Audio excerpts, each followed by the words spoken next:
नमस्कार, प्रभा साक्षी के खास कार्यक्रम जागो नागरिक जागो में आपका स्वागत है। मैं हूं आपके साथ अंकित सिंह और हमेशा की तरह इस कार्यक्रम में मौजूद है जानी मानी कानून विशेषज्ञ आकांक्षा सिंह। मैम, सबसे पहले तो आपका बहुत स्वागत है। और आज हम लोग एक ऐसे विषय पर मिल रहे हैं जिसकी चर्चा फिलहाल हुँ, पूरे देश में है, और वो है 3 नए क्रिमिनल रिफॉर्म्स जो कानून बनाए गए हैं। आखिर इसके बाद मैम देश में क्या-क्या बदलने वाला है? यही बड़ा सवाल है। हर किसी के दिमाग में यही चल रहा है कि इन 3 कानूनों से क्या बदलेगा? तो ये 3 नए कानून काफ़ी इसको कहेंगे बड़े स्केल पे उन्होंने चेंज किया है क्योंकि ऑफेंसेस काफ़ी हद तक सेम रखे गए हैं बिकॉज़ प्रोसीजर्स बदले गए हैं। जो हमारी पहले जो क्रिमिनल लॉज़ थी, ये हुँ, आईपीसी, हुँ। सीआरपीसी, एविडेंस एक्ट, ये सब 1800s के हिसाब से बने हुए थे। सीआरपीसी को 1970 में एक बार रिफॉर्म किया गया था, बट आईपीसी जो मैकॉले ने बनाई थी, वो इफेक्टिवली वही थी। तो वो उन्होंने ब्रिटिशर्स ने एक साथ अप्रॉक्सिमेटली इंडिया में पहले आईपीसी इसको एक्सपेरिमेंट किया, फिर उसका थोड़ा मॉडिफाइड वर्जन उन्होंने यूके में लॉन्च किया। यूके वाला भी जो उनका एक्ट है, उनका जो आईपीसी इक्विवेलेंट था, वो भी कई बार रिविजन हो चुका है उसका, बट इंडिया में अभी तक हमारी वही लॉ चलती आ रही थी। तो आप देखोगे उसमें कई चीज़ें थी जैसे कई गुटों के खिलाफ, मतलब उसकी भाषा कई जगह पे हुँ, काफ़ी हुँ। कॉलोनियल माइंडसेट वाली थी। उसमें ठग्स के खिलाफ एक सेपरेटली कई सारे प्रोविजंस थे, तो उसको डेफिनिटली अपडेट करने की ज़रूरत थी क्योंकि अब हम 20वीं सदी 21वीं सदी में चल रहे हैं। तो उसके हिसाब से हालाँकि अगर बिल्कुल ही सब बदल जाए, तो ऑब्वियसली आपका जो सिस्टम है आज, वो काफ़ी तरीके से इम्पैक्ट हो सकता है, वो क्रैश भी कर हुँ, सकता हुँ। है। इसके लिए फ्रेमवर्क को मोटा-मोटा सिमिलर करते हुए कुछ ऑफेंसेस की डेफिनिशन बढ़ा दी गई है, कुछ नई चीज़ें इंट्रोड्यूस करी गई हैं। जैसे इस बिल में काफ़ी वेलकम चीज़ कही जाती है कि कम्युनिटी सर्विस इंट्रोड्यूस किया गया है as a way of punishment. मतलब हुँ, पहले या तो आपका उसमें सबसे जो आप कम मानेंगे उसका लेवल, वो होता था फाइन, वरना आपको जेल तो जाना ही जाना है। हो सकता है फाइन भी देना पड़े, बहुत ही कुछ चीज़ों में था सिर्फ फाइन। तो हुँ। अब ये कम्युनिटी सर्विस ऐसी कई बार, क्योंकि कई लोग उस तबके में आके मजबूरन किसी तरीके छोटे-मोटे क्राइम्स अगर करें, तो उनको जेल में डालने के बजाय उनको फिर या तो अगर जेल में एक बार गए तो फिर उनको आगे नौकरी मिलना मुश्किल है। तो हुँ। उस प्रॉब्लम को टैकल करने के लिए कम्युनिटी सर्विस तरह की चीज़ें इंट्रोड्यूस करी गई हैं इस बिल में।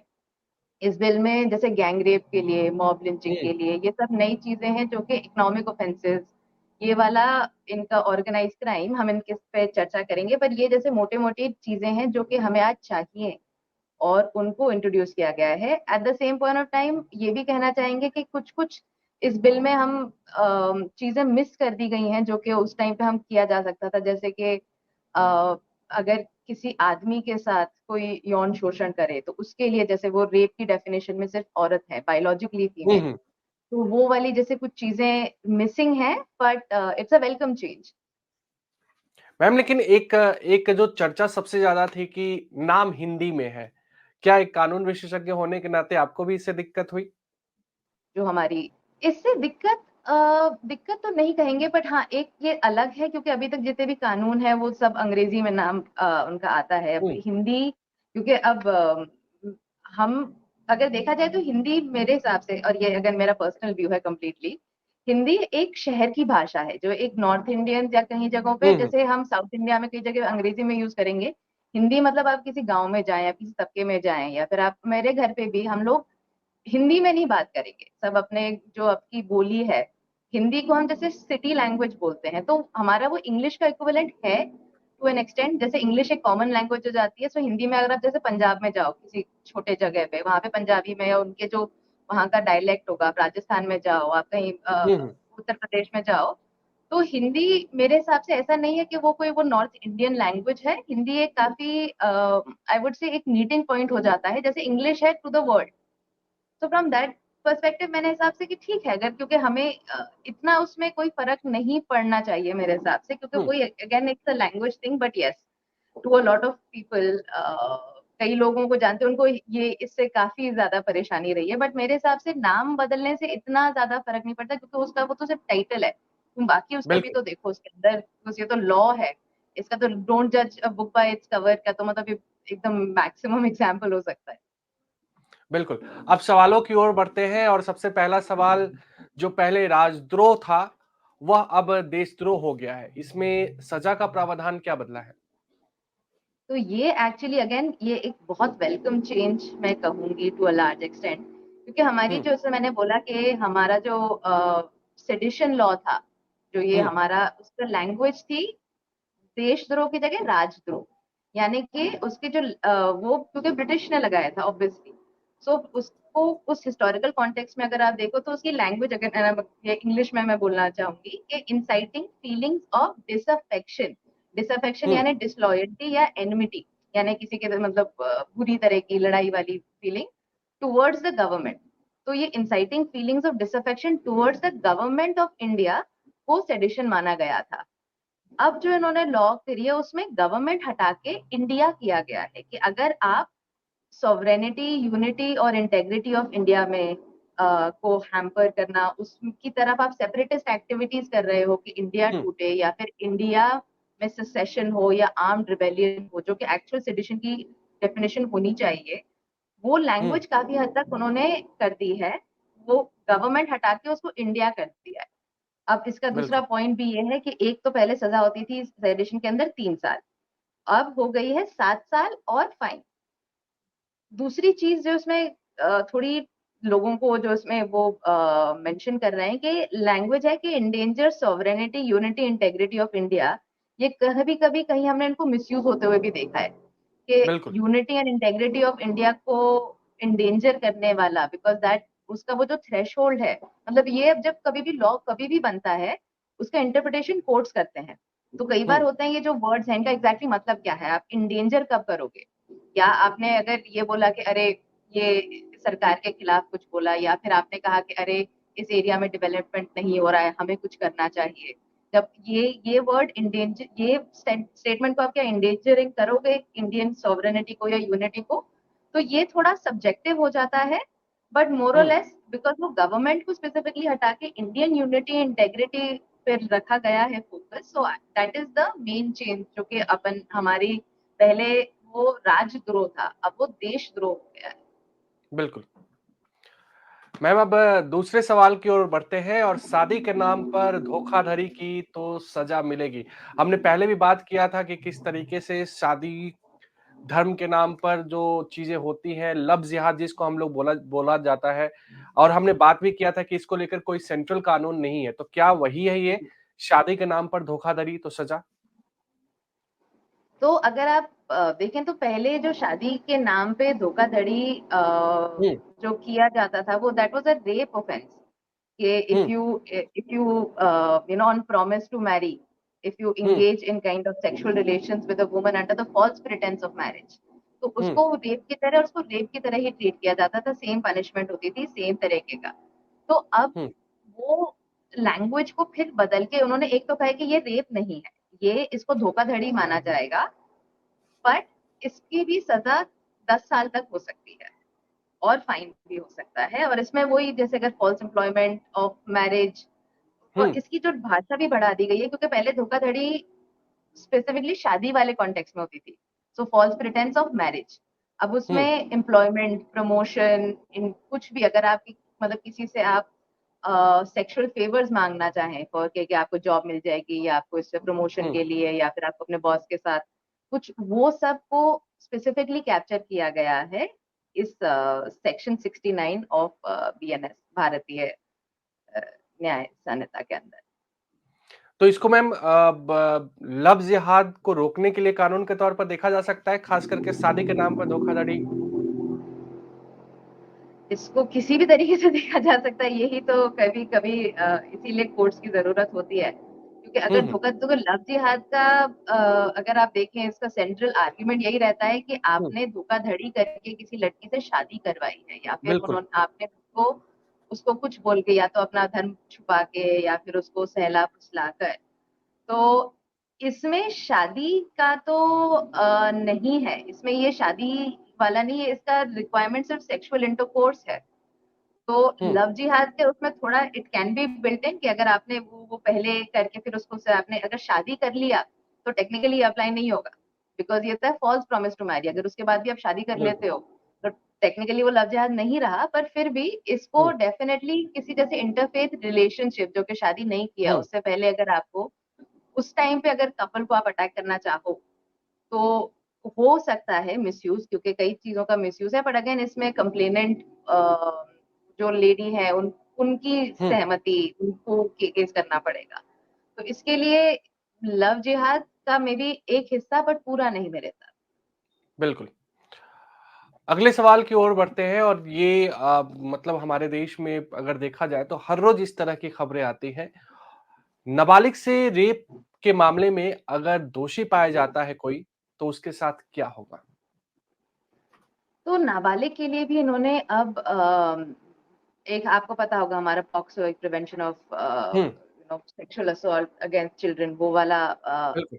लॉ है। आईपीसी में भी इन्होंने अब 2 डिफरेंशिएशन कर दिए हैं, एक वुमन अंडर 12, एक woman under 16 years of age, but दोनों हुँ, केस में रेप का punishment is rigorous imprisonment of at least 20 years, जो कि लाइफ इम्प्रिजनमेंट भी हो सकता है, यानी कि for the rest of the person's reminder of life. तो हुँ, यानी कि अगर वो 20 साल का उम्र में उसको सज़ा होती है, तो 40 पे रिहा नहीं होगा। अगर वो चाहे तो उसको सज़ा उसकी डेथ तक का कर सकते हैं एंड फाइन।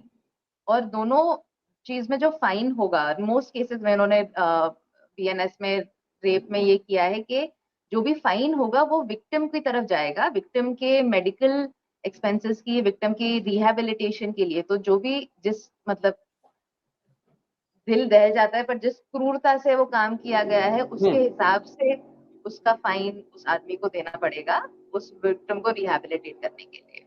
और ये विक्टिम को बिल्कुल, ही जाएगा, ये किसी सरकारी फंड में या फिर किसी चैरिटी की तरफ नहीं जाएगा। बिल्कुल। और मैम गैंग एक रेप के क्रॉस लिए भी उन्होंने क्वेश्चन। अलग से इस बार गैंग रेप का भी हुँ, स्पेसिफिकली मेंशन किया गया है।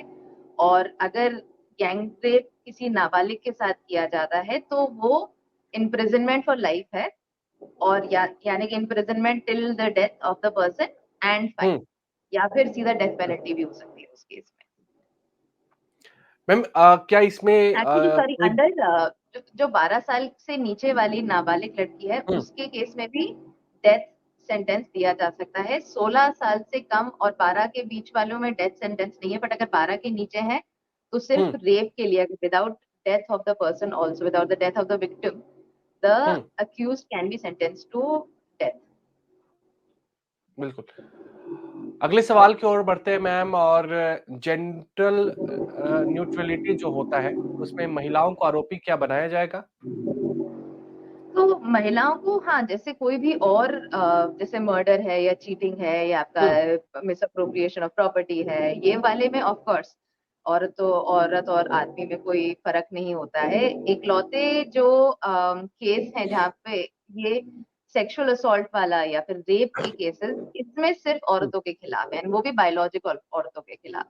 हुँ, उसके लिए आपको एनाटॉमिकली फीमेल होना पड़ेगा, और उसको वहाँ पर वो जेंडर न्यूट्रलिटी नहीं दिखी गई है। वहाँ पर अभी तक ये सिर्फ़ तो आदमी जो हैं, जो कि स्पेशली जो कि होमोसेक्सुअल्स हैं, उन लोगों को कोई प्रोटेक्शन नहीं दिया गया है अगर वो 18 साल के ऊपर हैं। तो इसके लिए जेंडर न्यूट्रलिटी में थोड़ा स्कोप रह गया है, इसमें काम किया जा सकता था।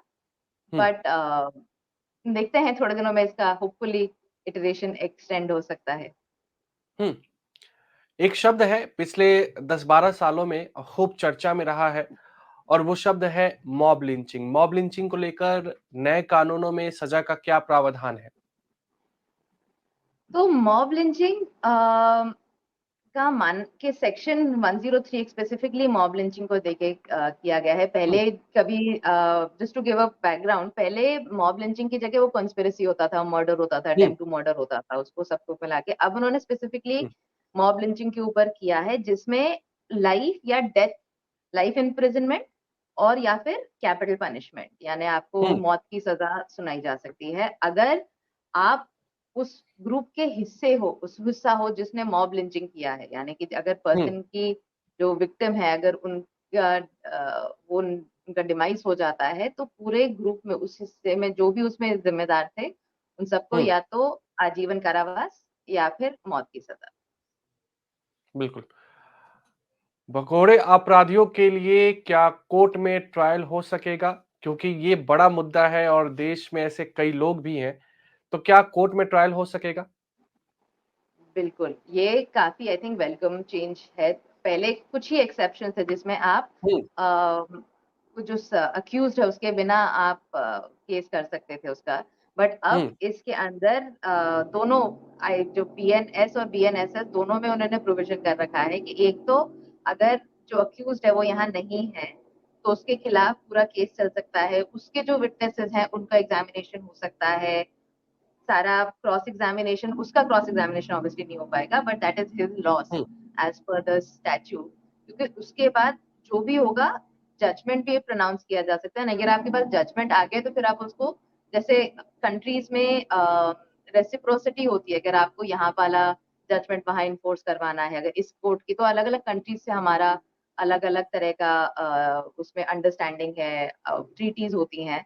तो उसके बेसिस पे डिपेंडिंग होगा आपका भगोड़ा कहाँ पर है। अगर आप उसके खिलाफ आपने लीगली उसको कन्विक्ट कर लिया गया है under in hmm, Indian law और वो कन्विक्टेड है, तो जिन भी कंट्रीज हमारी एक्सट्रेडिशन ट्रीटीज हैं वहां से उन सबको वापस लाया जा पाएगा, because then he is not an accused, then he is a convicted person. फिर हुँ, वो जब कन्विक्ट हो जाते हैं फिर तुम लॉ के प्रोसेस से ही नहीं, तुम पनिशमेंट से भाग रहे हो। तो वो बिल्कुल, आसानी हो जाएगी लोगों को लाने के लिए। और जिसको प्रोक्लेम्ड ऑफेंडर बोला जाएगा उसको 7 साल की सजा और फाइन और भी है, मतलब उसके जो उसने किया हो वो और बात है। बट अगर हुँ, कोर्ट ने बुलाया है और तुम नहीं आए हो, तो उसके बाद उसको तुम्हें एक प्रोसीजर दिया गया कि कैसे तुम किसी को प्रोक्लेम्ड ऑफेंडर बताओगे। बट अगर जब हुँ, से वो प्रोक्लेम्ड ऑफेंडर हो जाता है तो उसको 7 साल तक की सजा और फाइन भी किया जा सकता है। बिल्कुल। मैम संगठित अपराध को अगर देखा जाए तो वर्तमान में देश के लिए बड़ी चुनौती है और इसको अगर देखा जाए तो इसको इस बार परिभाषित करने की कोशिश की गई है, इसको लेकर कानून बनाने की कोशिश की गई है। आप इसको कैसे देखती हैं? तो संगठित अपराध एक्चुअली अगेन हिस्टोरिकली इसका कोई स्पेसिफिक प्रोविजन नहीं था। ये हुँ, कॉन्स्पिरेसी में, चीटिंग में, अगेन डिपेंडिंग ऑन के क्राइम क्या था उसके हिसाब से इसके ये लगाया जाता था। बट अब इन्होंने थोड़ा डेफिनेशन, अब क्योंकि पहली बार किया है तो आई थिंक उसको इतना वो ब्रॉड कर दिया है कि, बट हुँ, एटलीस्ट उसमें दो डिफरेंशिएशन किए हैं, एक तो ऑर्गेनाइज्ड क्राइम किया है और एक पेटी ऑर्गेनाइज्ड क्राइम। हुँ, तो 111 सेक्शन के अंदर उन्होंने कहा है कि कोई भी कंटिन्यूइंग अनलॉफुल एक्टिविटी जो कि चलती रहे बाय वन पर्सन और many people working for a organised syndicate, जो कि कुछ भी, मतलब उसमें उन्होंने कई सारे लिस्ट दे रखे हैं, जैसे कि land grabbing, vehicle theft, kidnapping, robbery, cyber crime, drugs trafficking, weapon, हुँ, ये सब, प्रोस्टिट्यूशन, ये सब एक ऑर्गेनाइज्ड क्राइम है। और पेटी ऑर्गेनाइज्ड क्राइम में जैसे pickpocketing, unauthorised selling of tickets, जो ब्लैक में टिकट बेच रहे हो आप, या फिर कार्ड स्कीमिंग, इन हुँ, सबको पेटी अनऑर्गेनाइज्ड थेफ्ट के उसमें किया गया है।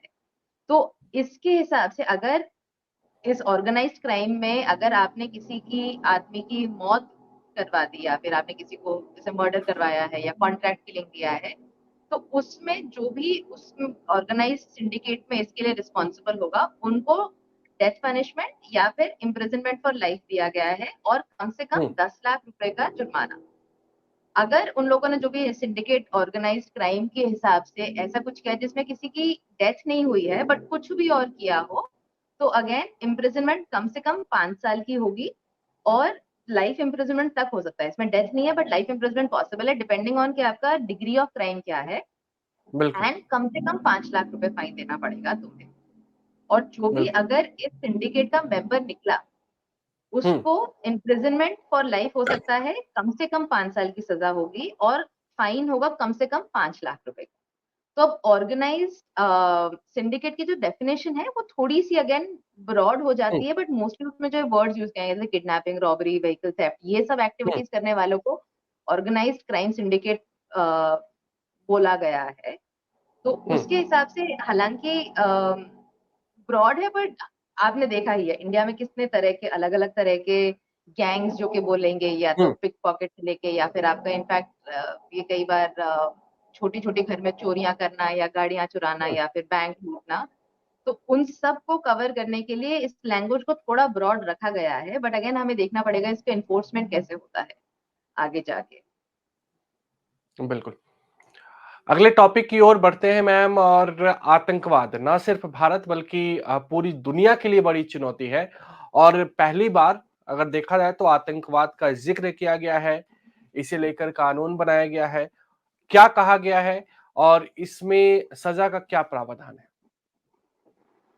तो एक चीज़ मैं कहना चाहूँगी इसमें टेररिज़्म की जो हम कई बार कहते हैं कि टेररिज़्म का हमारे पास कानून नहीं था, अभी तक टेररिज़्म नहीं हुँ, था, तो वो कई बार वो देखा है वो बज़वर्ड टाइप यूज़ करते रहते हैं, बट इसमें थोड़ी-सी क्लैरिफ़िकेशन देना चाहेंगे कि टेररिज़्म का एक्चुअली हमारे पास एक स्पेसिफ़िक लॉ है, यूएपीए। हुँ, जो हुँ, यूएपीए है वो स्पेसिफ़िकली टेररिज़्म के लिए ही बनाया गया है। नाउ इसके इसकी और जो अब नई डेफ़िनिशन है टेररिज़्म की, वो यूएपीए की आइडेंटिकल है। तो आप हुँ, यूएपीए में टेररिज्म की डेफिनिशन देखो और आप ये बीएनएस में देखो सेम है। पर इंडियन लॉ इनफैक्ट जो जूरिस्प्रूडेंस कहते हैं यानी कि आप कैसे इंटरप्रिटेशन कैसे चलता है, तो अगर एक जेनेरिक लॉ होती है और एक स्पेसिफिक लॉ होती है, तो टेक्निकली स्पेसिफिक लॉ को जनरल लॉ पे ओवरराइड करती है कि अगर दोनों चीजें ऑलमोस्ट सेम चीजें कह रही हैं, बट एक स्पेसिफिकली उस सब्जेक्ट के ऊपर है, दूसरा जनरली कई सारे चीजों पे है, उसमें मेंशन किया है, तो हम स्पेसिफिक लॉ को फॉलो करेंगे as opposed to general law अगर उसमें कोई हुँ, कॉन्फ्लिक्ट आता है। तो प्रोसीजर में थोड़ा सा फर्क है यूएपीए में और आईपीसी और एज इन बीएनएस और बीएनडब्ल्यूएस में, हुँ, बट मोर और लेस लिखा गया है कि अगर अगेन टेररिज्म की डेफिनेशन काफी बड़ी है, उसको लिखा गया है any act threatening the unity, integrity, sovereignty, security और इकोनॉमिक सिक्योरिटी ऑफ इंडिया, और any act which is likely to strike terror in the hearts of Indian people or any foreign country. तो अगर आप यहाँ पे suppose to protest against suppose ISIS एक bomb explosion करती है at the Pakistani um, embassy to scare Pakistani into Pakistani government into action, जो terrorism against Pakistan होगा वो भी इसमें हुँ, कवर होगा इन इंडिया। एंड इसमें अगेन उसका अगेन टू डिफाइन के टेररिज्म में क्या क्या आएगा, तो या तो आप उसमें कुछ हजार्डस मटेरियल यूज करें जिससे कि या तो प्रॉपर्टी डैमेज हो या फिर लोगों की डेथ हो या फिर आप एसेंशियल सर्विसेज को डिसरप्ट करें, जैसे अपन ने हुँ, कोविड में देखा था कि एसेंशियल सर्विसेज डिसरप्ट होती हैं तो कितना प्रॉब्लम आ सकता है। हुँ, या फिर आप स्मगलिंग को भी इसमें टेररिज्म में माना गया है कि अगर आप इंडिया की इकोनॉमिक स्टेबिलिटी को अफेक्ट करते हो स्मगल करके, या फिर काउंटरफिट पेपर या स्टैम्प पेपर, काउंटरफिट हुँ, कॉइन्स, काउंटरफेट करेंसी इसको यूज करो, या फिर आप किसी पब्लिक सर्वेंट को किडनैप करो, या फिर आप किसी स्टेट गवर्नमेंट के उसको थ्रेटन करो कि इनको अबडक्ट कर लेंगे या इनको डेथ होगी, तो उसमें इन सारी चीजों को टेररिज्म माना जाएगा। और इसमें अगर किसी की डेथ हुई है जो आपने किया है, या उसमें अगर सिर्फ प्रॉपर्टी लॉस हुआ है या फिर किसी की डेथ हुँ, हुई है, कितनी भी हो, डेथ इम्प्रिजन या इम्प्रिजनमेंट फॉर लाइफ रहेगा आपको for act resulting into death of one और मोर पर्सन। एंड जिस केस में डेथ नहीं हुई है यानी कुछ भी और हो, उसमें इम्प्रिजनमेंट फॉर लाइफ कम से कम 5 साल का, या फिर वो पूरी जिंदगी नेचुरल लाइफ तक का हो सकता है, एंड फाइन को भी एप्लीकेबल होगा depending on again the severity of your act. And अगर बिल्कुल। जो भी टेररिज्म में मददगार करोगे, जिसने भी टेररिस्ट एक्टिविटीज को या तो उसको एडवोकेट किया है, तो ये वाला थोड़ा अगेन मिसयूज के उसमें लाइकली है, बट या फिर जो उसको अबेटिंग होती है या फिर तुम इंसाइट करते हो या एडवाइस करते हो कि टेररिस्ट एक्टिविटीज करनी चाहिए, उन सबको कम से कम 5 साल की सजा और जिंदगी भर की सजा हो सकती है, एंड फाइन भी हो सकता बिल्कुल। अगले सवाल की ओर बढ़ते हैं मैम। और सवाल है कि सरकारी कामकाज में बाधा या आत्महत्या के प्रयास में क्या कार्रवाई हो सकती है? है। तो इसमें पहली चीज तो मैं ये बोलना चाहूंगी कि जो attempt to suicide um, generally एक हमारे आईपीसी के अंदर एक ऑफेंस था कि अगर तुमने सुसाइड करने की कोशिश की, नहीं मरे तो जेल जाओगे। अब उन्होंने थैंकफुली ये नहीं है, अब उन्होंने ये हटा दिया है कम्प्लीटली, अटेम्प्ट टू सुसाइड को एक मेंटल इशू की तरह ट्रीट किया जाएगा instead of a criminal issue. But हुँ, एक केस में अटेम्प्ट टू सुसाइड अभी भी उसमें पनिशमेंट हो सकती है, वो है कि अगर आप किसी पब्लिक सर्वेंट को अपना काम रोकने के लिए परेशान करने के लिए आप आत्महत्या की, या तो कह रहे हो मैं यहाँ पे अपने आप को हुँ, आग लगा दूंगा, या मैं बुलडोजर के सामने खड़ा हो जाऊंगा, बुलडोजर मेरे ऊपर से जाएंगे, उन हुँ, सारे सिचुएशन में 1 साल का सिंपल इम्प्रिजनमेंट तक हो सकता है, यानी आपको वो पत्थर नहीं तुड़वाएँगे, या फिर कम्युनिटी सर्विस या फिर फाइन, या फिर उसमें से कम्युनिटी सर्विस एंड फाइन कर सकते हो। तो ये जैसे कम्युनिटी सर्विस ऐसी जगहों हुँ, पे यूज़फुल है, बिकॉज़ हो सकता है कि कई बार लोग कहना नहीं चाहते हैं, बट गलती से निकल आ जाता है। कभी किसी को छोटे बच्चे ने, किसी कॉलेज स्टूडेंट ने बोला हो, कभी जोश में आके, तो ये वाली चीज़ों को, अटेम्प्ट टू सुसाइड को क्रिमिनल करे से थोड़ा-सा उसको कम्युनिटी एंड हेल्थ वाले तरीके से देखने के हुँ, लिए कम्युनिटी सर्विस यहाँ पे भी प्रोवाइड किया गया है। हुँ, बट अगर आप वॉलंटरीली कुछ ऐसा काम करो कि उसको आप ऑब्स्ट्रक्शन डाल रहे हो, उसको काम नहीं करने दे रहे हो, रास्ता रोक रहे हो, या फिर आपको उनसे मारपीट तो अलग हो जाएगा, बट अगर आपने उनको सपोज उनका रास्ता रोका, आपको उनको आने नहीं दिया, तो आपको 3 महीने तक की सजा हो सकती है, और फाइन हो सकता है जो कि 2,500 रुपए तक जाएगा, या फिर दोनों। तो 3 महीने की सजा और फाइन। अच्छा, एक सवाल काफ़ी चर्चाओं में है कि नए कानून से क्या बदलेगा? क्या इंसाफ मिलना आसान हो जाएगा? क्या जो ट्रायल पहले 10 साल, 15 साल चलने के बाद भी इंसाफ नहीं मिल पाता था, क्या उसमें कमी आएगी, ट्रायल पीरियड में कमी आएगी? आखिर क्या बदलने बदलने वाला है मैम?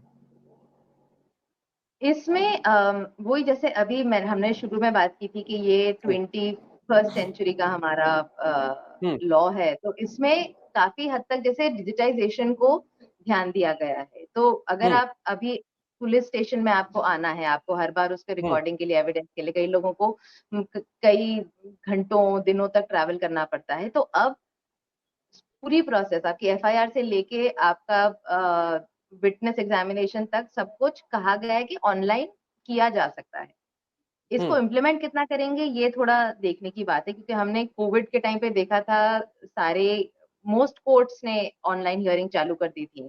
हुँ, बट फिर भी कई जगहों में लोगों के पास इंटरनेट कनेक्शन नहीं है, या फिर किसी के पास वो फ़ोन नहीं है, या फिर किसी के पास, उन लोगों को अभी भी थोड़ी परेशानी होगी, या फिर कई जगह लोग इंटरनेट को जैसे कई ऑफिसर्स और वो लोगों को थोड़ी परेशानी होती है ऑनलाइन चीज़ें करने में, कंप्यूटर से काम करने में। बट अगर स्टार्ट यहाँ से करेंगे और इस पे ज़्यादा ध्यान दिया जाएगा, तो हाँ, आप देखो, हो सकता है थोड़े दिनों में सब कुछ ऑनलाइन अगर हो जाए तो चीज़ें फ़ास्ट हो सकते हैं। फिर आपको ये नहीं है कि अच्छा विटनेस अभी आएगा, विटनेस को आने में दिन लगेंगे, हुँ, इसलिए अगली हियरिंग है, फिर वो वहाँ से आएगा, इसके लिए अगली हियरिंग है। तो वो जो टाइम उसमें जाता है, कहते तो हैं कि अब आप जहाँ पे बैठे हो अपने घर से आप उसमें पार्टिसिपेट कर सकते हो, बट अगेन एनफोर्समेंट पे आ जाता है। डेडलाइन्स के लिए भी जो अपन कहते हैं, ये टाइम ड्यूरेशंस लगाई हैं चार्जशीट फाइल करने के लिए या पुलिस का कस्टडी के लिए, ये हुँ, मोर और लेस थी अभी तक। ऐसा नहीं था कि अभी भी चार्जशीट आप कभी भी फाइल कर सकते थे। पर प्रैक्टिकली बिकॉज़ आप देखें कि हमारा सिस्टम थोड़ा बर्डन्ड है, केसेस बहुत ज़्यादा हैं। हमारे जो इंफ्रास्ट्रक्चर है वो हुँ, उस हम अगर आप कभी जाके देखें डिस्ट्रिक्ट कोर्ट में या फिर सेशंस कोर्ट में, वहाँ पे लोग इतने सारे हैं। वहाँ पे जो न्याय माँगने वाले लोग हैं बहुत ज़्यादा हैं, जजेस कम हैं, कोर्ट कम है। आपके उसको रिसोर्सेज़ उसको प्रोसेस करने के लिए कम है, बट होपफुली अगर इससे ये डिजिटाइज़ेशन से चीज़ें बढ़ें, तो आप उसका फिर जो टाइम मैनेजमेंट है, लोड मैनेजमेंट है, हुँ, वो बेटर किया जा सकता है। फाइलों को यहाँ से वहाँ आने में टाइम नहीं लगेगा। तो आपको इसके लिए डिले नहीं होगा कि फाइलें यहाँ आनी चाहिए, या फिर आज ये जज यहाँ नहीं है, या फिर विटनेस आज ट्रैवल कर रहा है, या फिर हुँ। विटनेस बीमार है और विटनेस घर पे है, विटनेस का ट्रीटमेंट चल रहा है, इसके लिए विटनेस आ नहीं पाएगा। तो इन सब चीज़ों के लिए रास्ता तो दिया गया है कि इंसाफ के लिए भटकने की ज़रूरत नहीं पड़नी चाहिए। बट अभी वही है, इसका जैसे एनफोर्समेंट होगा, उसे देखते हैं। किसी मामले में टाइम पीरियड नहीं है कि आपको इतने दिन में ट्रायल पूरा करके आपको फैसला सुना देना है, कुछ ऐसा? कुछ-कुछ केसों में है, जैसे कि लिखा गया है, एक तो उन्होंने ब्रॉडली बोला है कि हर इन्वेस्टिगेशन या फिर हर ट्रायल, इसमें जो भी है इंक्वायरी प्रोसीडिंग्स, दोनों हुँ, ट्रायल की इंक्वायरी, जो पुलिस इंक्वायरी है और ट्रायल, दोनों के लिए लैंग्वेज ये कही गई है कि ये this will be continued without unnecessary delay and will be done. Trial के लिए बोला गया है will commence from day to day basis. हुँ, जो रेप ऑफेंसेस हैं, विमेन या चिल्ड्रन के खिलाफ ऑफेंसेस हैं, उनमें हुँ, उन्होंने 2 महीने का टाइम डाला है। चार्जशीट और ट्रायल के लिए, वरना चार्जशीट आपकी जैसे 90 दिन में फाइल करनी है। इनिशियली जब पुलिस आपको अरेस्ट करती है तो अगर आपको 24 घंटे से ज्यादा रखना है तो मजिस्ट्रेट की अप्रूवल चाहिए। बट ये वाले लॉज ऑलमोस्ट थी, ये विमेन एंड चिल्ड्रन के ऑफेंसेस जो कि अभी वो नया पूरा चैप्टर आया है सेक्शन 64 से लेके 71 तक, तो उस उनकी ज्यादा उनको टाइम पीरियड उनका प्रॉपरली लगाया गया है, उसको 2 महीने किया कहा गया है। बाकी चीजों के लिए भी जैसे पुलिस आपको 15 दिन से ज्यादा टोटली नहीं रख सकती है कस्टडी में। अगर 15 दिन, और ये अगर आपका जो क्राइम है अगर उसकी पनिशमेंट 10 साल या ऊपर है तो आपको 90 दिन के प्रोसेस में कभी 15 दिन वैसे जैसे 2 दिन अभी 3 दिन अभी फिर एक दिन ऐसे करके आपको रख सकती है पुलिस। वरना आपको 60 दिन के पीरियड में कभी 15 दिन के लिए पुलिस रख सकती है, वरना उसको एक्सटेंड करने के लिए अगेन मजिस्ट्रेट के पास जाके परमिशन लानी पड़ेगी। पुलिस को बिल्कुल। कोजेंट एविडेंस दिखाना पड़ेगा कि इसको क्यों रखना चाहिए इवन बियॉन्ड दिस। और जो अंडर ट्रायल्स हैं, क्योंकि आप देखेंगे एक और चीज इंडिया में बहुत प्रॉब्लम है ये कि बहुत लोगों का जो इनका केस चल, क्योंकि केस सुनने में और उसको कंप्लीट होने में सालों लग जाते हैं और उनको bail by matter of courts नहीं मिलता है। तो कई लोग हैं जो कि जेल में 8, 10, 15 साल से पड़े हुए हैं, जबकि उनकी सजा मैक्सिमम आप देखोगे तो 3, 5, 10 साल है। तो उन केसेस के लिए भी अब उन्होंने स्पेसिफिकली बोला गया है कि अगर तुम्हारा जो ऑफेंस है अगर वो उसमें 20 साल से कम की सजा दी गई है, जैसे 20 साल रेप केसेस में अगर है, तो अगर कोई इतना संगीन जुर्म नहीं है तो अगर आधा तुम्हारा जो उसमें मैक्सिमम सेंटेंस है, अगर तुम्हारे केस में 7 साल का सेंटेंस है, तुम 3.5 साल से जेल में हो, तो तुम्हें बेल अपने आप मिल जाएगी। और अगर ये आपका पहला केस है, यानी कि आप अभी तक वो कोई कॉन्विक्ट नहीं किया गया है आपको, तो आपको 1/3 सेंटेंस कंप्लीट करने पे ही बेल ऑटोमेटिकली मिल जाएगी। अगर बेल नहीं देनी चाहिए तब आके, तो ये as a matter of rule बनाया गया है कि पर अगर एक्सेप्शनल केसेस में कि अगर इन्वेस्टिगेशन कंप्लीट नहीं हो पाया ये या विटनेस इंटिमिडेट किए जा सकते हैं, तब पुलिस को आके प्रूव करना पड़ेगा मजिस्ट्रेट के सामने कि क्यों इसको बेल नहीं देनी चाहिए। उन केसेस में ही स्पेसिफिकली बेल हो सकता है, अगर मजिस्ट्रेट जस्टिफाइड उसको माने रीजन को, तब वो बेल नहीं देगा, वरना as a matter of course bail मिलनी चाहिए। बिल्कुल। और ये आपने कैदियों को राहत कैसे मिलेगी उसका भी आपने जवाब लगभग दे ही दिया। तो अगले सवाल की ओर बढ़ते हैं और अप्राकृतिक यौन अपराध पर क्या होगा? आपने शुरू में थोड़ा सा जिक्र किया था, तो आप यहाँ पे विस्तृत में बता सकती हैं। जी, तो ये अप्राकृतिक यौन अपराध आईपीसी धारा 377 के अंदर थे, और ये काफी आई थिंक नोन सेक्शन है, बिकॉज इससे काफी रिसेंट टाइम्स में इसको लेके बहुत न्यूज हुई थी। तो सुप्रीम जब कोर्ट में भी इन्होंने सुनवाई हुई है। जी बिल्कुल बिल्कुल बिल्कुल, तो जब ये पहला भारतीय न्याय संहिता लाए थे तो उसके अंदर 377 इक्विवेलेंट नहीं है। तो कमेटी की आई थिंक रिकमेंडेशन थी कि इसको एडिशन कर देना चाहिए, बिकॉज ये है जो कि एक आदमी अगर उनके साथ यौन उत्पीड़न होता है तो 377 अप्लाई कर सकता है, या फिर अगर अगेन बीस्टियलिटी जो कहते हैं उसके लिए एप्लीकेशन के लिए चाहिए। बट अभी जो मेरे हिसाब से, अभी मैंने अगेन कैविएट है अर्ली डेज, तो फिर भी लगता है कि 377 का इक्विवेलेंट इसमें नहीं है। तो यहाँ पर अगर तो यौन शोषण के या फिर किसी अपराध के जो विक्टिम्स हैं वो सिर्फ औरत रहेंगी, बायोलॉजिकल फीमेल्स, या फिर माइनर नाबालिग बच्चे, जो भी अगेन पॉक्सो के अंदर आ जाता है। बट एक होमोसेक्सुअल अडल्ट मेल के लिए इसमें कोई ऐसा स्पेसिफिक प्रोविजन नहीं है जिसके अंदर वो अपने रेप के खिलाफ उसको रेप बोल के कर सके। अगर उसको ग्रीवियस हर्ट मान कर सकते हैं, उसके ऐसा नहीं है कि कोई प्रोविजन नहीं है कि वो अपराध नहीं है, पर जो रेप और जो उसका कॉनोटेशन है वो उसके साथ अटैच नहीं किया गया है। बिल्कुल। मैम एक सवाल एक क्रॉस क्वेश्चन यहाँ पे ले सकते हैं कि चाहे वो कोई भी मामला हो, अपराध का कोई भी मामला हो, अगर वहाँ अपराधी दोषी जो है वो नाबालिग होता है, तो क्या उसके लिए कोई प्रावधान है पहले जैसे कि उसे जेल ना भेज के सुधार केंद्र में भेजा जाता था, तो क्या है अब वही पहले जैसा है या उसमें भी बदलाव आया है? मोटा-मोटा पहले जैसा ही है, क्योंकि कई नाबालिग बच्चों की अगेन उम्र बताई है हुँ, 7-12, उससे हुँ, नीचे में आप उसको अपराध नहीं मानेंगे। और कई सारे फेमस हुँ, केसेस भी होते थे कि 3 साल के बच्चे ने गलती से किसी पे गोली चला दी या हुँ, कर दिया, उसको मर्डर हुँ, नहीं कहते, क्योंकि वो माना जाता है कि जो आपको क्राइम के लिए 2 चीज़ें चाहिए, एक एक्ट सीरियस यानी कि जो एक्ट हो हुँ, किलिंग, एंड मेंट सीरिया यानी कि हुँ, आपको मेंटली आप उसको मारना चाहो। इसके लिए कई बार वो जो नेग्लिजेंस वाली डेथ होती है, उनको मर्डर नहीं मानते, हुँ, बिकॉज़ उसमें मेंस रिया नहीं था मारने के लिए। तो हुँ, ये बोलते हैं कि नाबालिग बच्चों में मेंस रिया नहीं होता है, तो अगर 16 साल से नीचे है तो, और 16 और 12 के बीच में तो उनको सुधार घर भेजा जा सकता है। 12 के हुँ, नीचे है तो बहुत ही कम उनमें पनिशमेंट होगी, 7 के नीचे तो कुछ भी नहीं है। बट 16 बट 18 और मोस्टली 18 के नीचे वाले बच्चों को नहीं मानते हैं क्रिमिनल्स, एक्सेप्ट कुछ हुँ, एक्सेप्शंस हैं।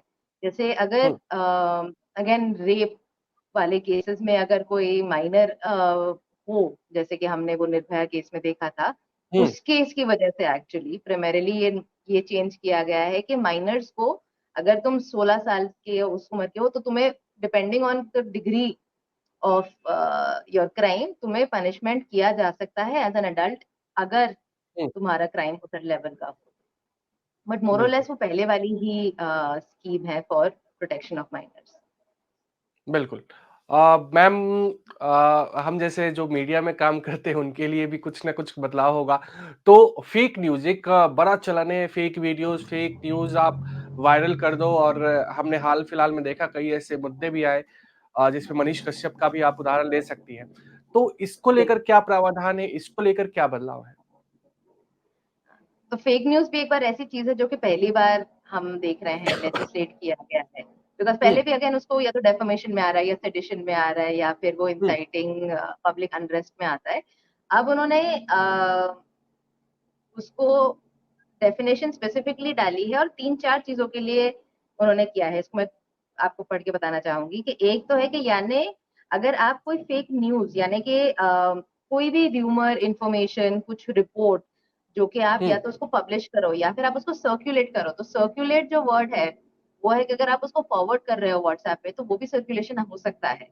तो इसके लिए हुँ, इसको ध्यान रखना पड़ेगा, क्योंकि अगर आप सर्कुलेट करते हो इलेक्ट्रॉनिक मीन्स के हुँ, थ्रू यानी व्हाट्सएप पे अगर आप फॉरवर्ड करते हो कोई ऐसा स्टेटमेंट, इंफॉर्मेशन या रिपोर्ट जिसकी वजह से किसी ऑफिसर, सोल्जर, सेलर या आर्मी, नेवी, एयरफोर्स के किसी भी ऑफिसर को या फिर किसी सोल्जर को अगर म्यूटिनी करने के लिए आप इनकरेज करो हुँ, या फिर अपना काम छोड़ने के लिए इनकरेज करो या फिर आप पब्लिक में, जनरल पब्लिक में अलार्म और यू नो उसको अनरेस्ट करना, उसको एक्चुअली फियर हुँ, बोला गया है, फियर और हुँ, अलार्म टू द पब्लिक, जहाँ पे पब्लिक या स्टेट के खिलाफ उसको कुछ माना जाए या हुँ, फिर आप किसी एक कम्युनिटी ऑफ एक स्पेसिफिक कम्युनिटी को दूसरी कम्युनिटी के खिलाफ एजिटेट करने के लिए या उसको वहां पे हुँ, उनको कुछ बोलते हो कि इस हिंदू मुस्लिम बेसिकली अगर देखा जाए तो अगर आप यहाँ पे कुछ ऐसी फेक न्यूज चलाते हो कि हिंदुओं को मुस्लिम के साथ ये करना चाहिए या फिर ये ऐसे दंगे भड़काने वाली, इन सब चीजों में प्रिजनमेंट 3 साल तक की हो सकती है या फिर फाइन या फिर बोथ। हुँ, दूसरा है कि अगर आप किसी और उसमें स्पेसिफिकली 5 एक हुँ, और ये इन चीज़ों के लिए 3 साल की सज़ा है। पर अगर आप किसी ऐसी इन्फॉर्मेशन को स्प्रेड करते हैं या सर्कुलेट करते हैं, जिसकी वजह से रिलिजन या रेस, हुँ, मतलब बेसिकली आइडेंटिफिकेशन प्रोसीजर्स किसी आदमी के रिलिजन, बर्थ, रेजिडेंस, लैंग्वेज, उसकी कुछ भी स्पेसिफिक बिहेवियर्स पे अगर आप एनमिटी यानी कि अगर आप दो ग्रुप्स में किसी भी तरह की हुँ, आप इशू क्रिएट करते हो, फीलिंग्स ऑफ डिसहार्मनी या फिर intent to incite hurtful feeling, उसको अगेन 3 साल या फिर फाइन के साथ ट्रीट किया जाएगा। तो इसमें और दो सेकंड वाला जो भी मैंने ऊपर पढ़ा था कि दो समूहों को हुँ, आपस में पिट करना, इसमें थोड़ा ओवरलैप है। पर अगर आप ये जो काम है इसको आप किसी प्लेस ऑफ वर्शिप में, यानी कि अगर आप ऐसा कुछ सपोज मस्जिद के अंदर आप कोई ऑब्जेक्शनेबल चीज फेंकते हैं, मंदिर के अंदर आप कुछ ऑब्जेक्शनेबल चीज भेजते हैं और दूसरे कम्युनिटी हुँ, पे नाम लगाएं और इससे प्रॉब्लम हो या हुँ, ना भी हो, अगर ये एक्ट करना ही काफी है to give you a punishment of 5 year and also fine. तो हुँ, ये स्पेसिफिकली है कि प्लेस ऑफ रिलीजियस को निकाल के उन्होंने रखा है कि बाकी तो आप सर्कुलेट कर रहे हो फेक न्यूज एक्सेट्रा, या फिर अगर वो प्लेस ऑफ रिलीजन से एसोसिएटेड है, तब वो थोड़ा हम्म। ज्यादा सिवियर डिग्री माना गया है। बट बिल्कुल। अगर आदमी, जो ये दूसरा उसमें एक्सेप्शन दिया गया है कि पर अगर आपने सपोज ये आपको लगता है जो कि आप सर्कुलेट कर रहे हो एक्चुअली में सच है, या हम्म। आपने ये जानबूझ के नहीं किया है, आपको लग रहा था ये हम्म। एक्चुअली सपोज वार्निंग आई है कि ये हरिकेन आने वाला है, यहाँ पे आपका ये स्टॉर्म आने वाला है, बाढ़ आने वाली हम्म। है, सब अंदर छुप जाओ एकदम से, और आपने उसमें हड़कम मचा दी और आपको लगा है वो मैसेज जेन्युइनली आपको मेट्रोलॉजिकल डिपार्टमेंट से आया है, हम्म। पर वो नहीं था, तो उस केस में आप एक्सेप्शन है, उसको फेक न्यूज नहीं माना जाएगा क्योंकि आपको लगता था ये सच बात है। बट वो रीजनेबल चीज होनी चाहिए, ऐसा नहीं कि आपको ये हर तरह का एक्सक्यूज बन जाए कि नहीं मेरे को तो लगा था ये सच है, हम्म। ये तो मैंने ऐसे भेजा था, क्योंकि तो व्हाट्सएप यूनिवर्सिटी आपने देखा ही है उसमें क्या क्या चीजें आती हैं। तो अगर आपको लगे कि ये सच है, तो कुछ भी हम्म। भेजने से पहले कहीं भी इलेक्ट्रॉनिकली हमेशा हमारा रिक्वेस्ट सारे हम्म। सभी लोगों से ये रहता है कि आप उसको एक बार चेक करें, एक बार गूगल पे कम से कम 3 या 4 हिट पढ़ो आप उसको गूगल करने के बाद। अगर बिल्कुल। 4 हिट एक ही चीज बोल रहे हैं, तब आप उसको सच मान के आगे भेजना चाहो, अगर लोगों को जरूरत पड़े, वरना कोई फॉरवर्ड करने बिल्कुल। की जरूरत नहीं है। बिल्कुल। मैम, दया याचिकाओं के लिए क्या कुछ बदलने वाला है, क्योंकि क्या कोई बड़ा परिवर्तन आया है इसमें? तो दया याचिका के लिए अब हाँ, उसको थोड़ा जो पहले ये आर्टिकल 72 के अंदर लोग हम्म। करते थे, बट अब उसको हम्म। थोड़ा ज्यादा प्रॉपर यूनिफॉर्म कर दिया गया कि तो सपोज एक ही क्राइम के लिए एक बंदे ने अपनी दया याचिका भेज रखी, बट हम्म। बाकी लोग को पता ही नहीं है, उन्होंने भेजा ही नहीं है, उनको कोई आइडिया ही नहीं है। हम्म। तो उस केस में यूनिफॉर्मिटी ला दी गई है कि अगर हम्म। जो जेलर है, और ये जेलर की रिस्पॉन्सिबिलिटी कि अगर एक हम्म। कॉन्विक्ट ने भेजी है अपनी तो या वो, अच्छा दूसरी चीज है कि इसमें आप गवर्नर को भी भेज सकते हो, पहले या प्रेसिडेंट को भेजोगे, हम्म। उन्होंने मना कर दिया तो हो गया था, तो फिर आप पहले गवर्नर को भेजो, गवर्नर के पास 30 दिन का टाइम, जो गवर्नर ने आप, अगर गवर्नर ने मना कर दिया तो आपके पास फिर हम्म। 30 दिन का टाइम है प्रेसिडेंट को अपील करने के लिए। और अगर उस क्राइम में एक अक्यूज ने किया है, तो जेलर की रिस्पॉन्सिबिलिटी है कि बाकी लोगों को भी उनका भी वो हम्म। भिजवाना चाहिए, और अगर बाकी लोगों ने नहीं भेजी अपनी दया याचिका, तो जेलर खुद अपने हिसाब से उससे उन सबका नाम, उनकी डिटेल्स और सब कुछ है वो प्रेसिडेंट को भेजना पड़ेगा कि ये इसके साथ ये लोग भी हैं जिन्होंने ये हम्म। क्राइम कमिट किया था, जिनको ये सजा बोली गई है। और अगर एक को कम्यूशन होना चाहिए, तो हालांकि ये स्पेसिफिकली नहीं लिखा है, बट अजम्पशन यही है कि अगर एक को है तो कम से कम बाकी लोगों को भी कंसिडरेशन में लाना पड़ेगा आपको दया याचिका को रिव्यू करते वक्त। हम्म। पुलिस और सॉरी, दूसरी हिरासत। एक और दूसरी चीज है कि सरकार हम्म। को भी अब ये अप्रोप्रिएट गवर्नमेंट की स्पेसिफिकली लैंग्वेज दे दी गई है कि अगर अ, सरकार चाहे, जो अप्रोप्रिएट गवर्नमेंट है, यानी कि जिस गवर्नमेंट ने केस किया, तो सारे क्रिमिनल केसेस आपने देखोगे वो स्टेट वर्सेस होता है, जैसे हम्म। State versus Akanksha Singh. तो वो, क्योंकि वो प्राइवेट जो मामले होते हैं वो आकांक्षा सिंह वर्सेस जैसे आकांक्षा सिंह हो जाएगा, तो हम्म। 2 लोग हो गए। बट जब क्रिमिनल वाले होते हैं तो वो स्टेट के हिसाब से ही प्रोसिक्यूट करता है, तो जो स्टेट ने प्रोसिक्यूट किया गया है, या फिर जिसका वो अप्रोप्रिएट स्टेट है, उसकी भी एक हम्म। डेफिनेशन है, वो चाहे तो आपका सेंटेंस कम्यूट कर सकते हैं और प्रेसिडेंट को इसके खिलाफ इसमें रिकमेंडेशन दे, हम्म। प्रेसिडेंट को इस पे फिर विचार करने के लिए 60 डेज का टाइम दिया गया है। बिल्कुल। मैम, अब नए कानून में महिलाओं के लिए ई एफआईआर का भी एक विकल्प लाया गया है। वैसे ही महिलाओं के लिए इस पूरे तीनों ही क्रिमिनल लॉ में क्या-क्या बड़े बदलाव हैं? तो बड़ा बदलाव इसमें ये कहेंगे कि इसमें जो अगेन रेप के लिए जो डेफिनेशन थी पहले, वो एक बड़ी कैच ऑल सी आपकी डेफिनेशन थी कि हुँ। जो whoever forces you to, अब उसमें कई तरह की इन्होंने चीजें ला दी हैं, जहाँ पे अगर एक पर्सन ऑफ अथॉरिटी, यानी कि अगर जेल हुँ। में जेल पुलिस इंस्पेक्टर, या फिर आपके प्लेस ऑफ एम्प्लॉयमेंट में आपका बॉस अगर आपके साथ ऊंच नीच करता है, या फिर आपके साथ रेप हुआ जाता है, तो उसकी सजा ज्यादा स्ट्रिक्ट है। तो हुँ। ये, और जो दूसरी बात कही गई कि women and offence against women and children, वो एक प्रॉपर चैप्टर बना के उसको, हालांकि उसको शुरू में रखने से उसका कोई ज्यादा वो इंटेंट नहीं है, बट उसकी सिवियरिटी अब उन्होंने काफी, जो आप देखेंगे पनिशमेंट्स की बढ़ा दी गई है। अब जैसे हुँ। डेथ पेनल्टी रेप केसेस में है, गैंग रेप में हुँ। डेथ पेनल्टी है, चाइल्ड मतलब 12 साल से नीचे नाबालिग की उसमें डेथ पेनल्टी है, और सेक्सुअल फेवर्स एडवांसेस मांगने वालों के खिलाफ स्ट्रिंजेंट हम्म, कानून है। पहले वो आउटरेजिंग मॉडेस्टी ऑफ वुमन था या फिर रेप हम्म, था। उसके बीच में जो स्टैंडर्ड्स हैं कि अगर रेप किया है, अनजान ने किया है, जानकार ने किया है या पर्सन ऑफ अथॉरिटी ने किया है, अब ये वो डिफरेंशिएशन लाए गए हैं और उसको कि अगर again false promise to marry के अंदर, बिकॉज वो हम्म, उसको रेप से निकाल लिया गया है, because there at least your consenting to the act under false pretence, but hmm, at least उसमें कंसेंट थोड़ा है, as opposed to in another situation जहाँ पे आपका बिल्कुल कंसेंट है ही नहीं। तो उन सब चीजों को पहले एक ही अम्ब्रेला के अंदर लंप किया जा रहा था। हम्म, तो कॉन्सेप्ट ऑफ कंसेंट जो था वो इंडिया आईपीसी के अंदर काफी मिसिंग था। अब ये भारतीय न्याय संहिता ने टू एन एक्सटेंट लाए हैं उसको, उसमें जहाँ पे ये हम्म, माना गया है कि एक सिचुएशन में आप अलग तरह से फील कर रहे हो वर्सेस दूसरी। बट हाँ, तो फिर भी marital rape is not a crime. There is still उसको लेके काफी थोड़ी प्रॉब्लम्स लेडीज ने कई जगह में आप देखेंगे इसको as a hmm, criticism raise किया जा रहा है कि किया तो है बट थोड़ा सा कमी रह गई कहीं कहीं। हम्म।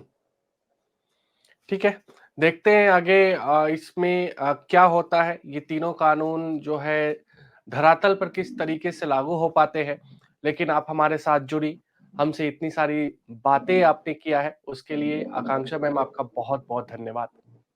Thank you, my pleasure. अगर आप भी लेना चाहते हैं देश दुनिया की तमाम जानकारी तो आज ही सब्सक्राइब करें हमारे चैनल को। साथ ही नीचे दिए बेल आइकन को जरूर दबाएं ताकि हर अपडेट आप तक पहुंच सके।